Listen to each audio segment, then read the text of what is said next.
शहजादे, अगर मैं आपको कहूं कि साउथ कोरिया का वीजा भी घर बैठे बगैर एजेंट बगैर टेंशन के लग सकता है तो आप क्या कहेंगे। लेकिन एक बात याद रखना है, यहाँ ड्रामेबाजी, फेक बैंक स्टेटमेंट और झूठे डॉक्यूमेंट नहीं चलते। कोरियन कौंसलर मजाक नहीं करती, जिसके डॉक्यूमेंट साफ है, नियत साफ है, उसका वीजा यहाँ पर पक्का है। तो अगर आप 2025 में साउथ कोरिया जाने का प्लान बना रहे हैं तो वीडियो छोड़ के मत जाना, क्योंकि मैं आपको पूरी गाइडलाइन देने वाला हूँ। Documents, fees, timeline, form filling तक सब कुछ मैं आपको बताऊंगा। आजकल हर बंदा यूरोप, तुर्की और थाईलैंड के चक्कर में है, लेकिन एक मुल्क ऐसा भी है जो क्लीन, सेफ, जॉब वाला, टूरिज्म वाला और टेक्नोलॉजी का बाप है, और लोग इधर जाने के बारे में सोचते ही नहीं है। और अगर मैं कहूँ कि यहाँ का टूरिस्ट वीज़ा फैमिली के साथ आप आराम से घर बैठे बगैर एजेंट और बगैर फजूल पैसे लगाए हासिल कर सकते हैं, तो शहजादे ये बिल्कुल भी गलत नहीं है। और 2025 में ये प्रोसेस और भी जो है ना स्मूथ हो गया है भाई। गारंटी है, गारंटी। अगर आप फैमिली के साथ साउथ कोरिया का वीज़ा अप्लाई करते हो न्यू ईयर को वजह बनाकर, तो शहजादे वीज़ा मिलने के चांसेस 99% हैं।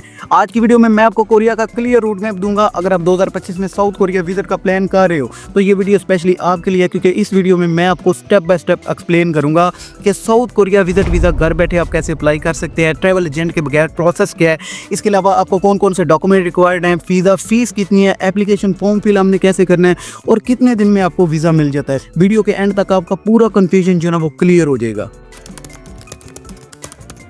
अस्सलाम वालेकुम शहजादियों, क्या हाल? उम्मीद करता हूँ आप सब खैरियत से होंगे। तो सबसे पहले बात करते हैं, क्या वीज़ा आसानी से मिलता है? तो शहजादियों बिल्कुल वीज़ा आसानी से मिलता है अगर आपके डॉक्यूमेंट्स ठीक हैं, क्योंकि कोरिया टूरिज्म के लिए बड़ी फ्रेंडली कंट्री है। तो सबसे पहले मैं आपको एक चीज़ यहाँ पर क्लियर कर दूँ कि भाई ये कोई ऑनलाइन ई वीज़ा नहीं है। आपको यहाँ पर कॉन्सुलेट या फिर एम्बेसी से वीज़ा लेना पड़ेगा। तो पाकिस्तान में 2 एम्बेसीज मौजूद हैं, एक तो कराची में और दूसरा इस्लामाबाद में, और इंडिया वाले जो हैं वो VFS ग्लोबल में जाएंगे। ठीक है, अब यहाँ पर मैं फ़ीस की बात कर लेता हूँ। तो पाकिस्तानी रुपीज़ में इसकी जो फीस है ना वो तकरीबन 12,000 पाकिस्तानी रुपीज़ है, और 2026 में इस चीज़ को ख़त्म भी किया जा सकता है। ये डिपेंड करता है एम्बेसी पर, लेकिन ये कोई पक्की खबर नहीं है।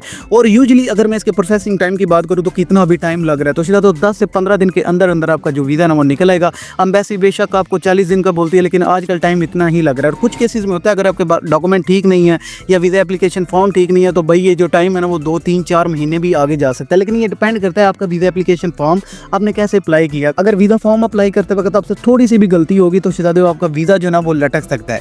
वीज़ा फॉर्म कैसे अप्लाई करना है इसको मैं आपको स्क्रीन पर आगे चलकर क्लियरली समझाता हूँ, ठीक है। लेकिन इसके अलावा मैं आपको कुछ डॉक्यूमेंट बता देता हूँ जो सबसे ज़्यादा इंपॉर्टेंट है। तो सबसे पहले आपका पासपोर्ट है जो 6 मंथ की वैलिडिटी का होना चाहिए, ठीक है, और उसमें 2 ब्लैंक पेज जो है ना वो लाजमी होने चाहिए, ठीक है। और नंबर 2 है जी आपकी वाइट बैकग्राउंड फोटो, ठीक है, पासपोर्ट साइज फोटो आपके पास होनी चाहिए। और नंबर 3 पर बैंक स्टेटमेंट है जो लास्ट तकरीबन 6 मंथ की होनी चाहिए, और एवरेज बैलेंस उसमें तकरीबन 10 से 15 लाख जो है ना PKR में होना चाहिए, ठीक है। आपने सडन डिपॉजिट नहीं करना, उससे जो काम है ना आपका सस्पिशियस हो सकता है। उसके अलावा जी जॉब प्रूफ, अगर आपने जॉब करते हैं 3 मंथ की सैलरी स्लिप, NOC लेटर साथ लगाएं। अगर आप बिजनेस करते हैं तो NTN, FBR या बिजनेस रजिस्ट्रेशन डॉक्यूमेंट भी आप साथ लगा सकते हैं। और 5वां जी आपका टैक्स प्रूफ है, ठीक है, टैक्स रिटर्न अगर अवेलेबल है वो लगाएं, ठीक है। लेकिन मैंने जो पाकिस्तानी ना विदाउट ITR भी अप्लाई करते हैं अगर बैंक स्टेटमेंट उनकी सही हो। तो नंबर 6 पर आपका ट्रैवल इंश्योरेंस है जो आप ऑनलाइन बुक कर सकते हो। ये 6 डॉक्यूमेंट जो मैंने आपको बताए हैं ना ये आपके पास होने ज़रूरी है। लेकिन उसके अलावा भी आपको कुछ सपोर्टिंग डॉक्यूमेंट चाहिए, वो मैं आपको बता देता हूँ, ठीक है, जिनकी आपको सख्त यहाँ पर ज़रूरत पड़ेगी। तो सबसे पहले जी डमी फ्लाइट बुकिंग आपकी आ जाती है, होटल बुकिंग, आपका ट्रैवल प्लान, और चौथा आपका कवर लेटर। ये जो है ना ये सारी फॉर्मेलिटीज़ हैं, ठीक है। इससे क्या होता है कि आपकी जो ना फाइल वो स्ट्रॉन्ग होती है। कवर लेटर का जो सैंपल है ना वो लॉजिक रखना है आपने, ठीक है। यानी जनाब ये ट्रिप टूरिज्म के लिए है, ठीक है, मैं अपनी जो बिजनेस मेंटेन करता हूँ, रिटर्निंग अटेंड जो है ना वो क्लियर होना चाहिए। फैमिली है, यानी आपने सुकून से जो ना एक्सप्लेन उनको करना है, समझाना है कि जी हम वापस आएंगे, ठीक है। पोलाइट लेजर रखना है, एटीट्यूड नहीं रखना, ठीक है भाई। ये सारी जितनी भी मैंने आपको चीज़ें बताई हैं ना ये वेरी मोस्ट इंपॉर्टेंट है। अगर आपने एक डॉक्यूमेंट भी गलत लगाया तो भाई खत्म, टाटा बाय बाय आपका हो जाएगा, ठीक है। सिर्फ करना आपको क्या, अपना अकाउंट जो है ना वो क्लीन आपने रखना है, सही है। सैलरी आपकी हर महीने आपके बैंक में आती है। इसके अलावा आपकी ट्रैवल हिस्ट्री है तो बेस्ट है, क्योंकि ये रिक्वायरमेंट होती है किसी भी कंट्री की कि पहले फलां मुल्क घूम कर आओ तो वीज़ा देंगे। अपने डॉक्यूमेंट आपने बिल्कुल क्लीन रखने हैं, ठीक है। Fake bank account, fake job offer letter जो भाई लगाएगा उसका गेम जो है ना ओवर हो जाएगा। और इसके अलावा आपका फ्यूचर प्लान ये भी हो सकता है कि आपको ना अगर आप फेक लगाएं तो हो सकता है भाई आपको जो है ना 10 साल के लिए बैन भी कर दिया जाए। भाई यहाँ पर ये कोई मुश्किल काम नहीं है, बस आपको क्या चाहिए, आपको एक प्लानिंग चाहिए, पेशेंस चाहिए और सही इन्फॉर्मेशन चाहिए, ठीक है।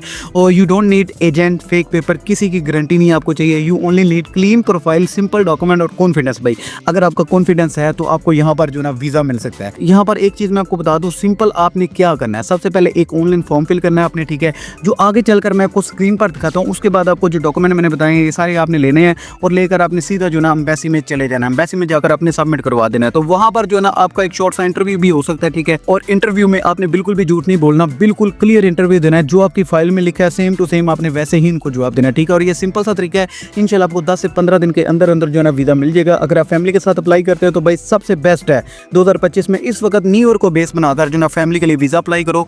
तो भाई फॉर्म कैसे फिल करना है, तो सबसे मोस्ट इंपॉर्टेंट चीज़ है फॉर्म ही है ना, ठीक है। उसके लिए मैं आपको स्क्रीन पर लेकर जाता हूँ, उससे अगली बातें जो ना उसके बाद करते हैं। तो सीधा फॉर्म फिल करने के लिए अपने गूगल पर आ जाना, south Korea visa apply online आपने लिखना है। यहाँ पर बहुत सारी वेबसाइट आ जाएंगी, ठीक है। आपने सिर्फ ऑफिशियल पर जो ना अपना फॉर्म फिल करना है, ठीक है।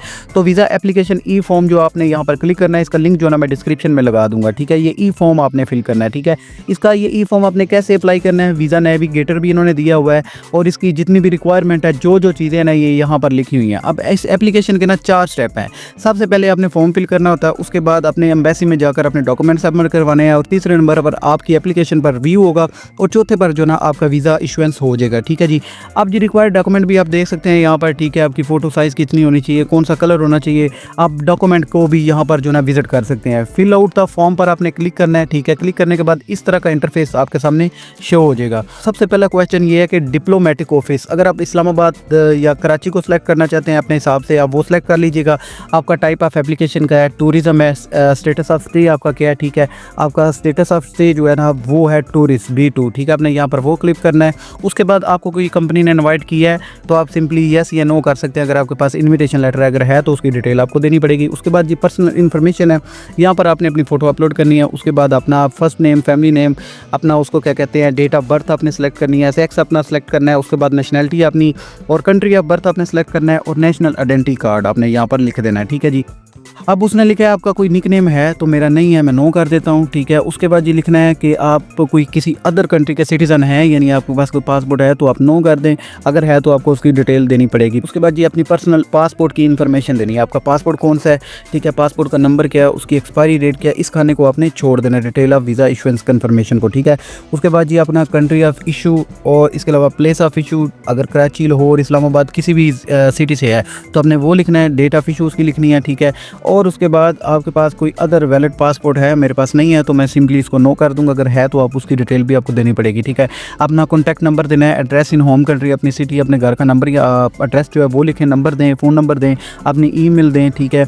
और आप कहाँ से अप्लाई कर रहे हैं, अपनी सेम होम कंट्री से अप्लाई कर रहे हैं या फिर आप किसी गल्फ़ कंट्री में हैं, आप सऊदी, दुबई, कतर कहीं पर भी हैं, आपने उस कंट्री का यहाँ पर मेंशन कर देना है, ठीक है। अब जी एमरजेंसी कॉन्टैक्ट नंबर आप यहाँ पर दे सकते हैं। उसके बाद जी ये एप्लीकेशन आपकी नंबर आ गया, ठीक है। उसके बाद जी अपने अपना बताना है मैरिड है, अनमैरिड है, एजुकेशन अपनी बतानी है, ठीक है। करंट ऑक्यूपेशन आपने बताना है, ठीक है। आपकी पोजीशन क्या है, कंपनी में काम करते हैं, क्या करते हैं, ये सारी डिटेल है।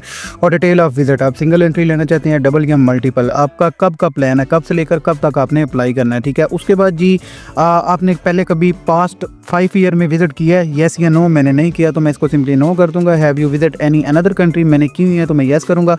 अब यहाँ पर देखें आपने कंट्री के नेम लिखने हैं, ठीक है। यहाँ पर जी किस कंट्री में आपने किया है, पर्पस ऑफ विजिट आपका क्या था, कब से लेकर कब तक आप गए, तो ये मैं सिंपली नो कर देता हूँ। कोई रिक्वायरमेंट नहीं होती, ठीक है, कि आपने कौन कौन सी कंट्री विजिट की हुई है। उसके बाद जी अगली चीज़ क्या है, अगर आप फैमिली के साथ ट्रैवल कर रहे हैं तो उनकी डिटेल आपने यहाँ पर देनी है, अपना रिलेशनशिप लिखना है, उनकी नेशनलिटी, डेट ऑफ बर्थ, सारा कुछ आपने यहाँ पर लिख देना, ठीक है।